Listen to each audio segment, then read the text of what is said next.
guys, holding hands with you here, bringing you Dr. Stone manga review, chapter 87.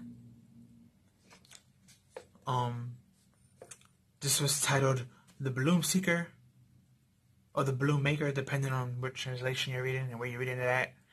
But basically,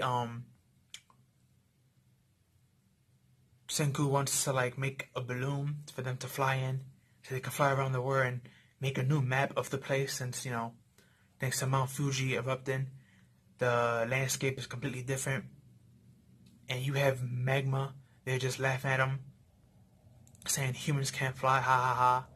But then you have Savage hit him in the head and was like, "You don't know what you're talking about. In our world, we used to fly all the time," and stuff like that. And they get into a little debate about that.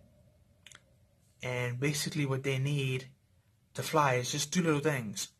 They need silk cloth, a hot air balloon, the body of it, and a good plastic, balloon with a good fire ignition to heat it up.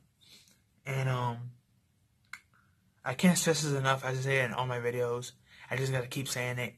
I love how Dr. Stone mixes science and humor together, and it's not too cheesy, but it's not boring either, and it gives you the right mix.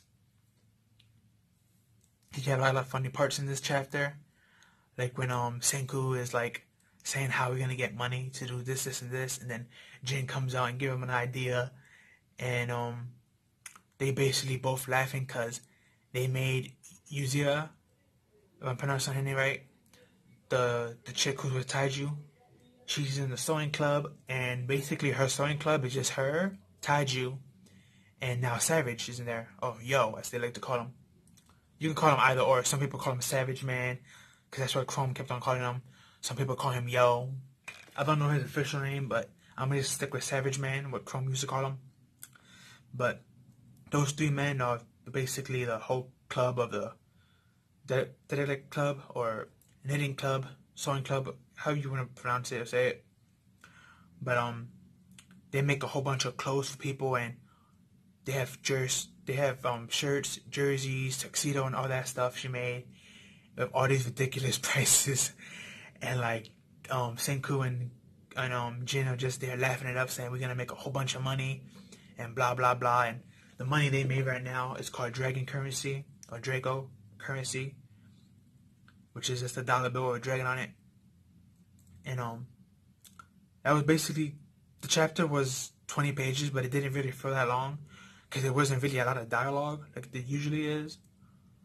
But now that they have enough materials to make clothes, and they made enough clothes, and they have the thing for the hot air balloon, and now they're gonna make a whole bunch of money trying to sell their clothes to other people who have money and stuff. And forgive me for anything you hear in the background. My studio, it's right next to a garage, so yeah, a lot of the times you will hear cars or train passing by, since there's a garage right next to me, and then next to that is a train station, so forgive me for that. But like I said, this chapter was felt short, because even though it was 20 episodes, 20 pages, I'm sorry. It was again, not a lot of dialogue. It was more just giving you details of prices and clothes, and telling you different materials they needed for the hot air balloon and what exactly they needed for it. But it was a good chapter. It was just more build up. But next week should, when things really go down, since they have clothes to sell, we're gonna see interactions, and we're gonna see how people sell and buy. And when you're selling and buying things, there's always gonna be discussions and dilemmas popping up. So seeing how that works out in this whole new world of caveman, trying to, be more up to date. It's going to be interesting to see how this go down, and see why it goes down, or how. Especially since we got that rich kid, Ryusei. We know he's trying to take over the world with money. He's a rich kid who's in the Stone Age, so of course he's going to try to monopolize and use his knowledge. But we have Senku and Chrome and Jin on the other side, so I doubt they allow him to happen. But we just have to wait and see how this work out. They want to fly around to get maps before they, travel on sea. So that's one of the problems why they can't leave on sea right now. Is because they need a good map of how the scale of the word is. And thanks to Mount Fuji blowing up, which we found out last episode and last manga chapter, they gotta go around. So, but yeah, this was a great chapter. 80 chapter 87 of Dr. Stone. Really great chapter. If you haven't read it, go read it. Beautiful chapter. If you have not hopped on this series, I advise you to go on it. It's a really good series, and rumors that I've heard, I'm not sure how true they are, we might get a Dr. Stone announcement for a TV show. So, anime show. Either by the end of this year or next year, but yeah, we should get one soon. But can't wait for that to happen. I know we've already been promised Neverland. I know that already has an anime trailer out.